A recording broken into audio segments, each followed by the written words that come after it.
Greetings and good day, everyone. I'm here at Inglewood Cemetery in Inglewood, California.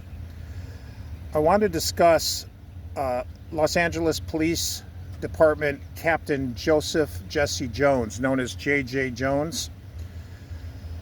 Was born March 16, 1885 in Santa Ana, California.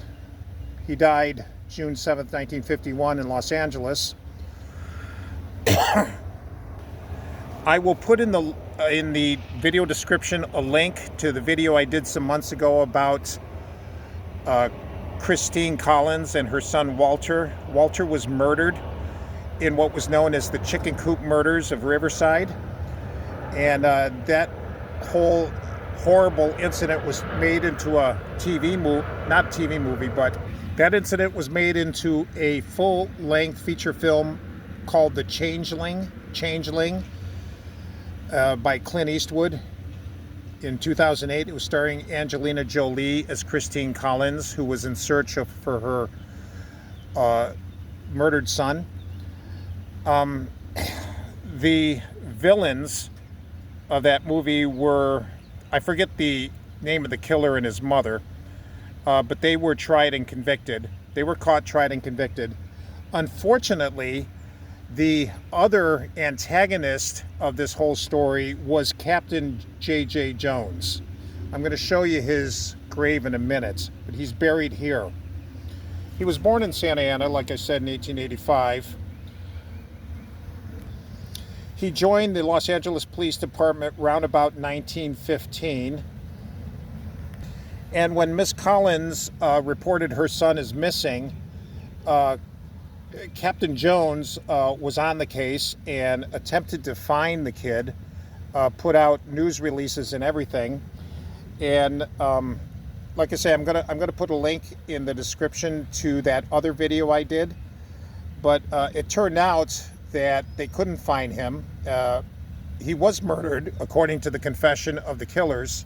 However, Captain Jones followed up on a bogus report that her son had been found in another state, and he brought the child, he got the child to Christine Collins, who insisted that wasn't her son, and as a result he had her committed to an insane asylum. Let's take a walk to his grave before I go any further. Christine had insisted that that kid standing before her was not her son Walter. Captain Jones didn't want to hear it because it had gone out in the public news that they had reunited this kid with his mother. And so he had her committed as an unfit mother to an insane asylum at the Los Angeles hospital, which, by the way, isn't awfully far from here. This was a very sad and unfortunate time in the history of the LAPD, which since then has done its best to cure that bad PR that they earned. This is Captain Jones right here.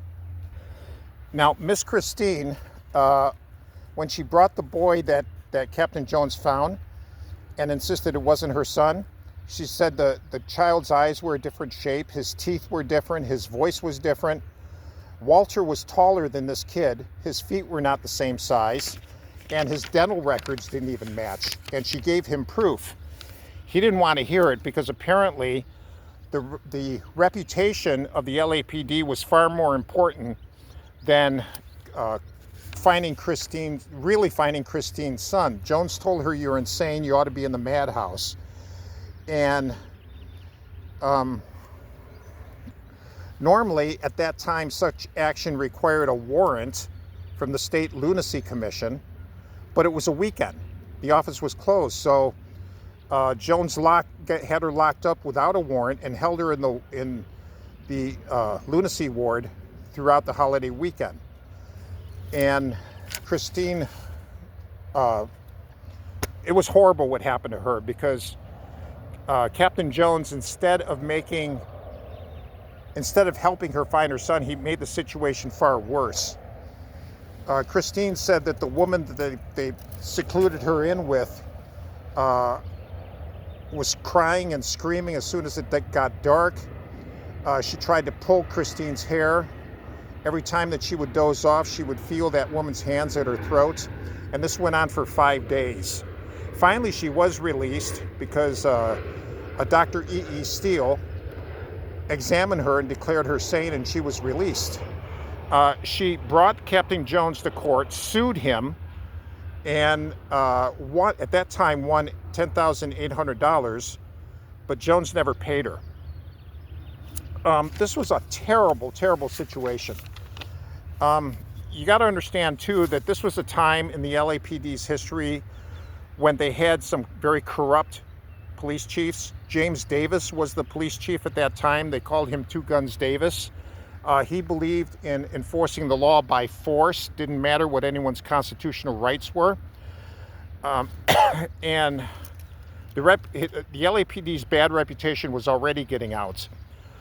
And so, apparently to Captain J.J. Jones, the LAPD's reputation and his own reputation was more important than helping Christine Collins find her son.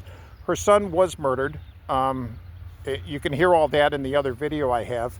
Now, the LAPD since then has done their best to try to cure that image. The whole reason why the TV series, the radio series Dragnet, followed by the TV series Dragnet, which ran for some 15 or 20 years on TV. It was done in order to put the LAPD in a much better light than their old days of corruption.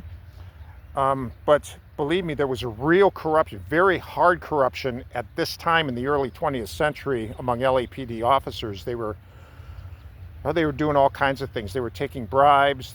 They were secretly working for the underworld. Yeah, you name it, they were doing it. So I think what happened was, I think J.J. Jones was a good cop that got caught up in a whole atmosphere and city of corruption. And in order to survive and keep his job, he did what he thought he had to do, which doesn't justify anything. So this is it. This is his wife next to him, Laura Jones. She died in 1989, quite a bit after he did. He died at 66 years of age in 1951 of a heart attack.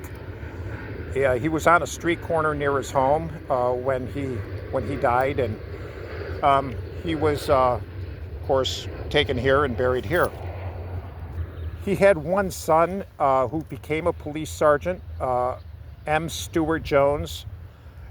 It's possible that this is the same guy who lived past 100 years old and retired in Dana Point. I haven't been able to confirm that, but I suspect it's the same guy. But anyway, yeah. This is a cop that I'm gravely disappointed in, and it doesn't matter which century a corrupt cop lives in. It's just as much a tragedy that any cop does corrupt things, no matter what century or year he's living in. So I just wanted you to know about the other antagonist in the Changeling movie, which was based on that real heartbreaking case. And this is where Captain Joseph J. Jones lies. So I have nothing more to add other than this is a reality in the world we live in.